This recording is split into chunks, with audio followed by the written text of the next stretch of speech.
Welcome back to the channel, ladies and gentlemen. I hope you have a wonderful day ahead of you.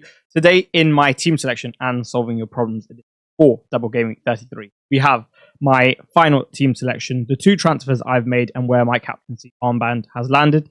We shall look at Double Game Week Assets, Single Game Week Assets, Assistant Manager 33, and have a deeper look into captaincy itself, assessing all of the relevant options. If you have been enjoying the content around here, then do subscribe. And equally, if you enjoy the video, make sure to drop a like on it. But without anything else needing to be said, let's hop into it. Now, the only reason I'm even having a goalkeeper section this week is for those of you who have Raya and Martinez in particular. Because where, like myself, I am playing the bench boost, there is no selection dilemma to be had, and thus nothing really to discuss. But should you have either Raya or Martinez, I would be going with David Raya. I understand the school of thought that Martinez probably has a higher ceiling given the type of games he has. So if they are to keep a clean sheet, he'll probably accumulate quite a few saves and bonus points as such. Albeit, given goalkeepers accumulate them at a lesser frequency they have in previous seasons, and the fact that I think you can expect a maximum of one clean sheet, whereas also getting two is, I think, a lot more realistic than Villa getting two. I would just go with David Raya, a better defense overall as well. So that's the only thing to discuss in the goalkeeping section. But now let's move on to the defense, where the first transfer has been made, and that too for a hit.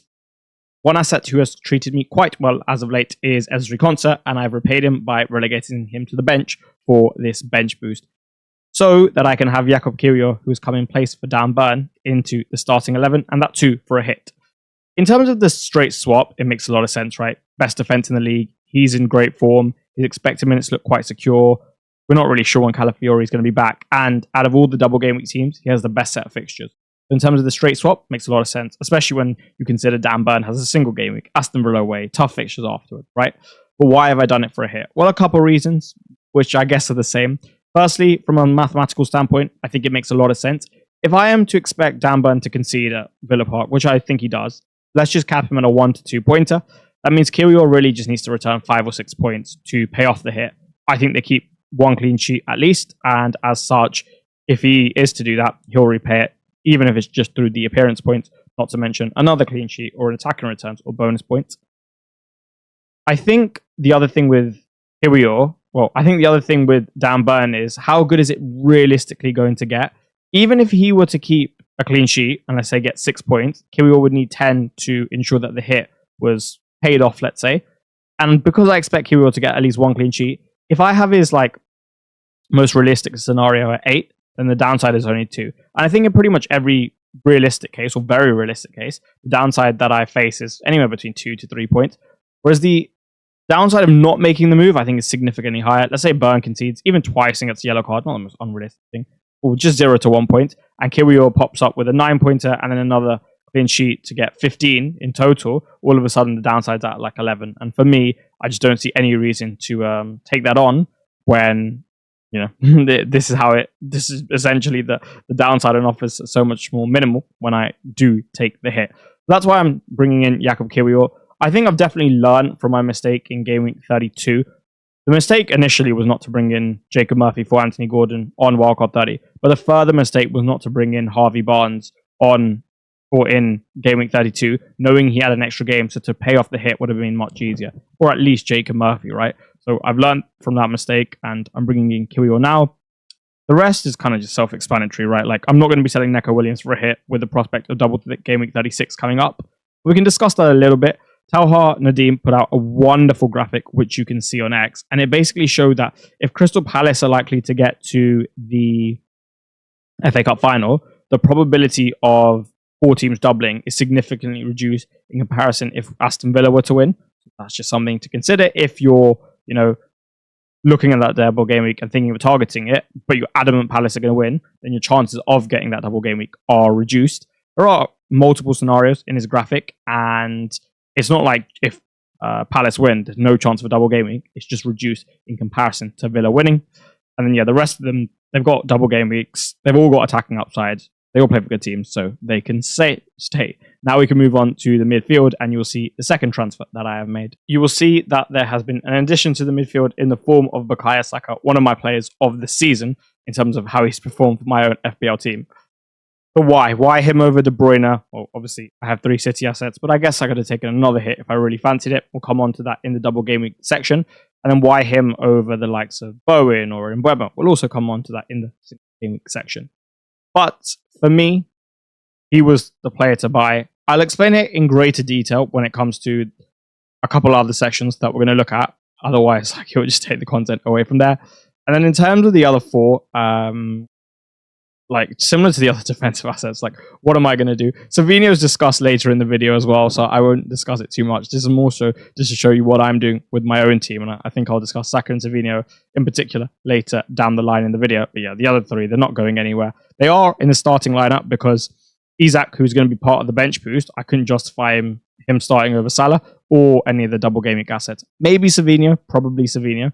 I'd rather just have the doubler in the side. Now, I'm going to do this team selection slightly different to how I usually do it. Usually, you would see the forwards, then it would come into captaincy, and I would explain that in this section. However, considering that the forwards are obviously going to start, I'm obviously not selling them. I've already told you Isak's going to be on part of the bench boost. I don't really want to waste your time and discuss that.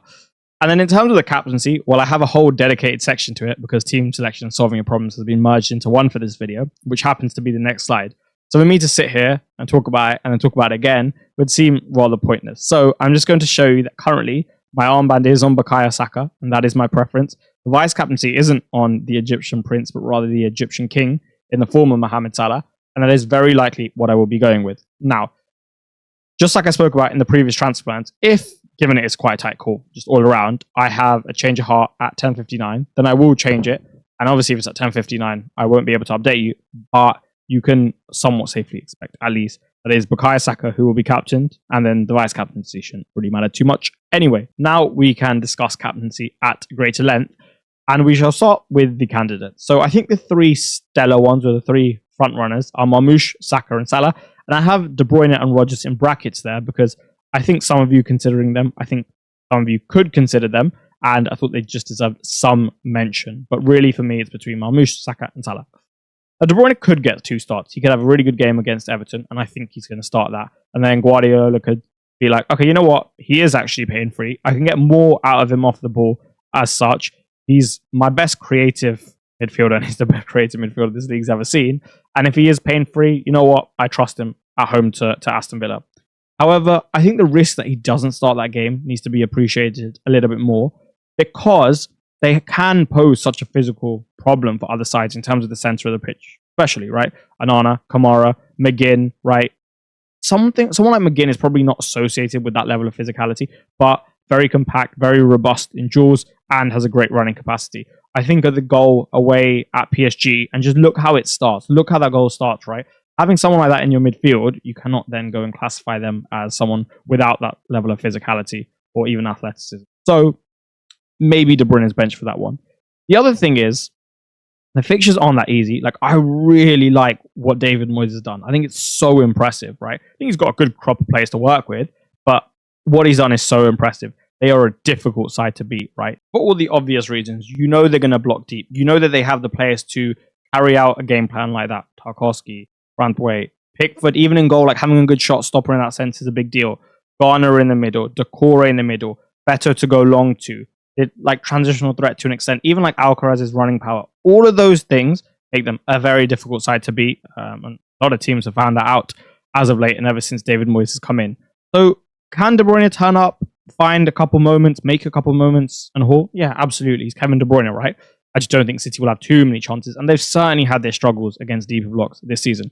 I also think that if he does opt for the no winger system, where the fullbacks provide the width and you have 3 interiors as opposed to one attacking one with 2 wide wingers. Yeah, wingers are usually wide, I guess, unless you're like Jurgen Klopp 4 or 5 years ago, with your wingers.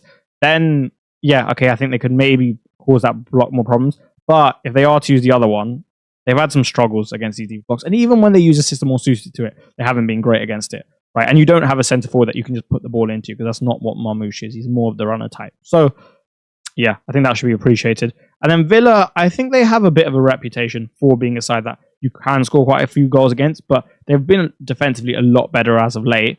And also I expect City to score. I don't think they'll maybe score too many, right? Again, we spoke about the expected minutes.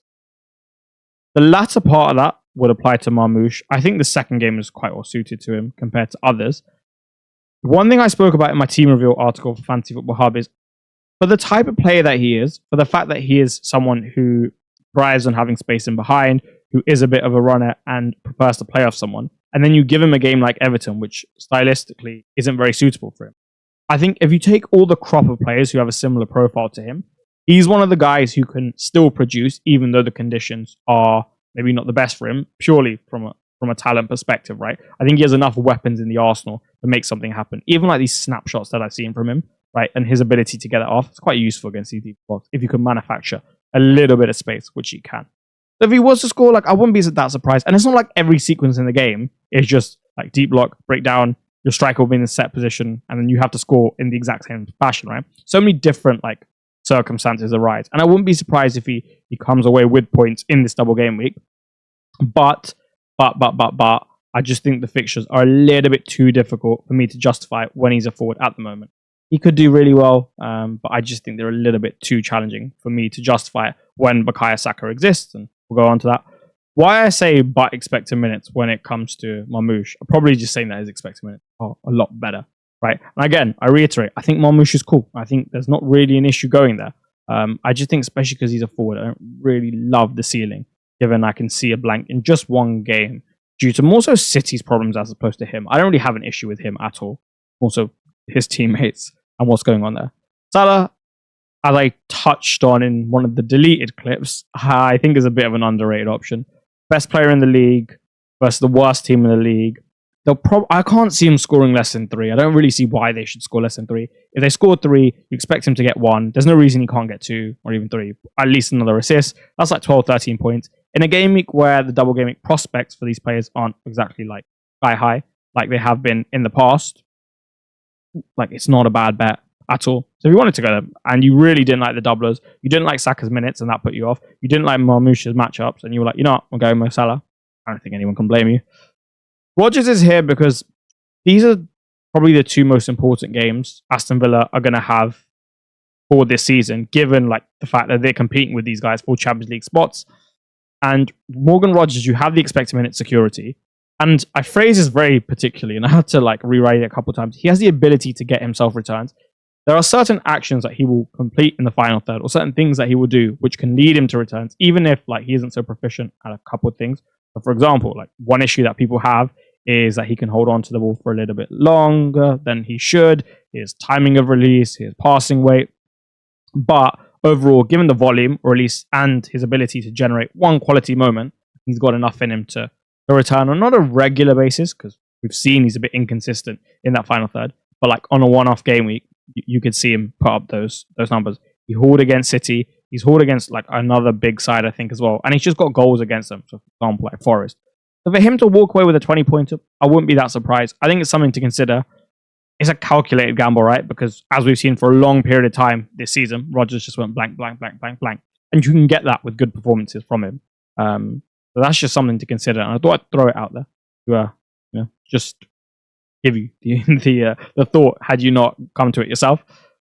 And then my preference being Bukayo Saka. Now, a big thing here is, one, my confidence in him, in his ability to get returns off the bench, because he is just so good at football. The threat he generates with each action, for me, just means that at any point I can get an assist out of him, because there's so many routes to points as such. I can get across from angle A, from angle B. I can get it from a little shimmy and then a shot, striking across the keeper, almost like a finesse shot into the far corner, striking like against the near post, depending on where he would be taking it, right? Like bringing it back across, penalties, set pieces, different spots along the pitch, just ball striking in general, so on and so on, right? That gives me a lot of confidence, even though I'm expecting against a benching performance, a benching start against Ipswich, right? Because in 30 to 45 minutes, I think he can generate 2 returns. I really do. And even if he gets one with a start against Palace, let's say he keeps a clean sheet and he gets 2 appearance points, then he's already starting at 3. And that the 1 extra appearance point Marmoush is going to get over him, that clean sheet will kind of take out. And this is obviously on the assumption it happens, but it's no big deal. And then if he does score, if he does, mainly if he scores, he'll get an extra point on for a goal as well. And I just think he's got the capacity to haul against a Palace side that will have one eye on the FA Cup final, have shown themselves to not be great against like a more competent press, for example, Cities or Newcastle's or Arsenal's, who arguably have the best one in the league. And for those reasons, I think the ceiling's a big part. I'm going there. I can see Arsenal scoring a few goals. I think all options are on the table when it comes to his start/bench. Like he could be benched for both games. He could start both games. But I think the most realistic scenario is that he's on the bench for Ipswich, gets like a 30 to 45 minutes, and then against Palace gets around 75 minutes from a start, right? Because there is quite a while between Real Madrid and PSG. And given you have 2 games in the middle, I think just building some momentum, rhythm, more like giving his body and legs a bit more time to adjust to full match fitness makes sense. Yeah, I'm going Bukayo Saka, albeit I don't think I can really critique a Marmoush call too much. Moving on to the double game week assets, starting with Manchester City and Kevin De Bruyne, who we touched on in the captaincy section. One thing about content this week in general, and I'm sure everyone can appreciate that, is the decisions are so close. So it's very difficult for me to be like, oh, for this, and this reason, I'm going to go for him, like I have done so many times this season. There are so many variables which kind of balance each other out. And also there are many instances where there's just not a lot of information for us to pick apart and then kind of take a stance from. If I had to stick my neck out on the line, I would say I wouldn't be going there, just because I don't trust him or City enough, given what I've seen this season, to be like, okay, you know what? I'm going to get a haul from him, and it's going to be worth it in one of these 2 games, especially if I think he's going to be benched for the second one, which I'm not 100% sure. Like, I could see him starting, but I just do think that the expected minutes in that game are more under threat. The only thing is who plays there, right? Because as we'll discuss in a second, Foden, I think has pretty much zero chance of starting the Everton game following Guardiola's comments. So does he just chuck him in straight away? Who does he play there? If not, would he trust Grealish in this type of game? It's a big game, right? Like, this is where De Bruyne would rise to. So all of those reasons, I think, is so tough. But yeah, if I had to stick my neck out on the line, I just don't trust him enough. So I would say no. It's got like a medium ceiling compared to some of these other midfield assets, which I think is decent. Moving on to Phil Foden. Guardiola said that like Akanji, even though he's been out for longer, was closer to coming back and he's in contention for being in the squad on Saturday. Whereas Foden, if he it's just about making the bench, but not really going to start. And then if you think about the game and the turnaround until the next one, especially the type of game that Villa is, I don't think you can expect him to start. So even as for a hit, even if it like was him to Bowen, I would take the hit and get rid. Savini, I'm more inclined to keep. I think he could start Everton. I personally think he should start both games, right? Or at least it would make sense for him to start both games. It's just enough of a reason to keep him. Even if he gets one start, one bench, there's not that many good options. Where else do you go? Unless you have like a lot of conviction that Jared Bowen for a hit is going to work out. Or maybe you've got the free transfer and the luxury of that. But for me personally, I'm keeping. I'm just kind of hoping, given especially he's very good on the bonus system. Maybe I can nick an assist, get a couple bonus, and in reality, it's like a goal, right? And maybe I get like a 7-8 pointer, and all of a sudden, that's cool. Just from one assist. FPL Villain's prediction had Watkins starting this game and Rashford starting the other, and basically them splitting like 90 minutes-ish across the game week. I think that makes a lot of sense, given what we spoke about in Everything You Need. So I'd be avoiding those two. For me, it's still very simple. Rodgers, Konsa are the best ones. And given they could have some utility in 36, maybe instead of gambling and the fact that there are like so many double game week options you could have in that midfield spot, / you don't already have a Villa one, / you already have another double game week asset, I could just leave it and then just wait until like 35, 36 to go on to another Villa asset, especially if Rashford like really nails down a starting spot. Let's say Watkins start, plays poorly against Newcastle, Rashford comes on, scores, starts Manchester City scores. In that case, obviously you'd want him, but like even if he just has a good performance like he did against PSG, whereas Watkins didn't, that's something to consider. If I was to go for one, it would definitely be Rashford. I don't mind the punt. It's just that like he's not been in that prolific goal scoring form. Where I think with reduced expected minutes, it's as easy to repay the transfer or the hit. So yeah, for me, it's very much just like Rodgers, Konsa. Maybe Martinez, should you wish to go there. And if you fancy a punt, yeah, you could go Rashford. You could go Tielemans for the more secure expected minutes and the fact that he's likely to start higher up the pitch against Manchester City. I don't mind that as well. And that's something we discussed on Everything You Need. Should you be interested in that, just go and check out that video. And then lastly, Saka was discussed in the captaincy section as to why I'm bringing him in.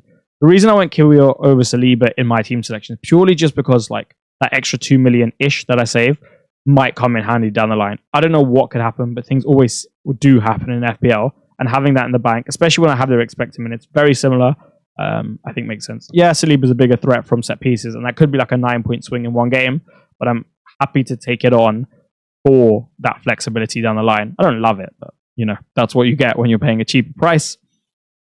Marino is interesting, and I can see it working. I just don't think he's as much of an output threat as Saka, even if Saka's to have reduced expected minutes. And for me, therefore, it's difficult to justify Mikel Marino over Bukayo Saka. As such, I wouldn't be surprised if maybe Trossard got one start at 9 as well, and all of a sudden, from left 8 or right 8, depending on the right 8, do you want his minutes there? No, not really. And how confident are you of him getting an assist? And that would mean Odegaard's dropped, and maybe as such, the attacking flow in general is worse, and so on, right? So for me, I personally just think Saka's output threat is just higher than Marino's by quite some way, and even with reduced expected minutes, I'd just be going Bukayo Saka. Moving on to the single game week assets, and there are 3 teams in particular which assets come from that I would like to discuss, and they are Brentford, West Ham, and Wolves. Now, there is an overarching theme here when it comes to these assets, in particular Jarrod Bowen and Bryan Mbeumo, and that is they're good. I just don't think they're maybe good enough to justify in certain spots, in most spots, aside from that 5th midfield spot, which we shall come on to discuss. There is no Yohan Wissa discussed, or anyone else from Brentford, for that matter, in their category, because I think structurally, as good as Wissa has been this season, it is very difficult to justify him. And the only real spot where you can, I guess, justify a move is the midfield, and then maybe the defense as well. But why would you buy the Brentford game week, right? I like Bryan Mbeumo. I think he could do well. But do I think he's better than Jarrod Bowen? No. I think Bowen could have a double game week in 36. I think he's got a better fixture this week. He's got a better fixture in 38. So for all of those reasons, he almost is just discounted for me, because Bowen is just one above, and you can't really have both, right? Or you probably wouldn't want to. So then let's move on to Jarrod Bowen. Now, I don't think that I'm going to sell or have him in place of most double game week assets, as I said. Could I justify him over maybe a Manchester City asset like a Savinho, if I was just considering one, an expected minutes concern in maybe Marcus Rashford, or even Kevin De Bruyne if you're not that high on him but considering him for the 5th midfield spot? Yes, I could. And in that case, I don't mind him, because it is Southampton at home this week. It is Ipswich away in 38. It is a potential double in 36. And it is facing Man United, Spurs, and Forest at times where they'll probably be looking to rotate. We'll have one eye on another competition. And he's Bowen, right? He just always gets points because he's very good at football. So with that in mind, I think he's a really decent option. By far the standout on this page. And if you wanted him as your 5th mid, couldn't complain in the slightest. Aaron Wan-Bissaka should be okay, by the way. He had an injection on his toe, I think. And Potter said, and I quote, he should be okay. I quote the okay bit, to play. Wolves, I like them the least, predominantly due to the fixtures. Again, from a structural standpoint, I think the only one you'd want is a midfielder, but then there's no real midfielders on offer. Yeah, Cunha's great, and he's Cunha, but similar to Wissa. That makes sense. So that's that wrapped up for me. It's very much Bowen or nothing, and for Bowen, it's very much just that 5th midfield spot, if you're not bullish on the likes of Rashford or Savinho or De Bruyne. Final section is Assistant Manager 33, and never has there been a game week where it was as easy for me to pick one, because there is quite literally only one option for me. The table bonus managers on offer are Kieran McKenna at home to Arsenal, not interested. Ruud van Nistelrooy at home to Liverpool, not interested. And then the other 2 warrant some discussion, but I don't think Crystal Palace are going to get a result against Arsenal. And for that reason, I'm therefore just not going to go for them. Yeah, they could, but especially because I don't think they're going to win, there's no real need to take that risk, especially with what's happened in the past week. And then the only other one is David Moyes. Now, he's the one that I would maybe consider, but let's say he wins and racks up a 20-pointer. As I've shown here, I think it's quite realistic for Arteta to get 18.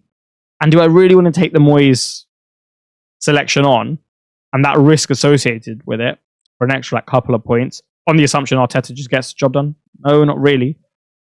You expect them to beat Ipswich and you expect them to beat Palace. Let's say even if they won both games 2-0, 2-1, probably the most realistic thing to happen, if not scoring more goals, they'll finish on 18 points.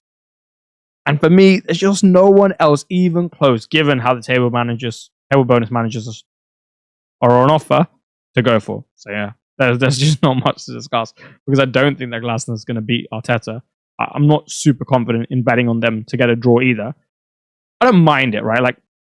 if you wanted to go there because you think they're going to draw, but with them having the FA Cup so quickly after, I think they'll have one eye on that. And yeah, I think Arsenal just get the job done. And like I explained about Moyes, I wouldn't be surprised. Like, I think City have enough in them to win the game, right? They are Manchester City. So yeah, for me, it's just Arteta. Probably get around 18, and that's a very, very good score. So I would just take it. The last thing to note there is that from a mathematical standpoint, let's just say they beat Ipswich, right? Okay, and they get 10 points. And Glasner ends up beating both Bournemouth and Arsenal, and he finishes on roughly around like 30 points. So you have like that 20-point upside at a very, very, very low probability. Let's say he loses to Arteta, and like, I don't know, they get a draw against Bournemouth and they finish around like 8-ish points. That downside of 10 is so likely in comparison to that upside of 20. Like, I think the probabilities are so far apart that I personally would not be willing to take that on. And Arteta's floor in general is just a lot higher. And that is all she wrote for Double Game Week 33's content, ladies and gentlemen. A game week we've had marked and been looking forward to for a very long time. It's finally upon us. I wish you all the very best of luck for the game week ahead. Remember that the deadline is slightly later than usual. No early 12:30 kickoff. So you've got a bit more time to make your decisions. I will be streaming on X for Fantasy Football Hub in terms of the space. So if you would like to ask me any questions there, by all means, please do. And I would love to see you there. And let me know you've come from YouTube. That is an hour before the deadline, up till the deadline. And yeah, if you enjoy the video, make sure to drop a like on it. Equally, subscribe if you have not already. And have a wonderful weekend and good luck. Goodbye.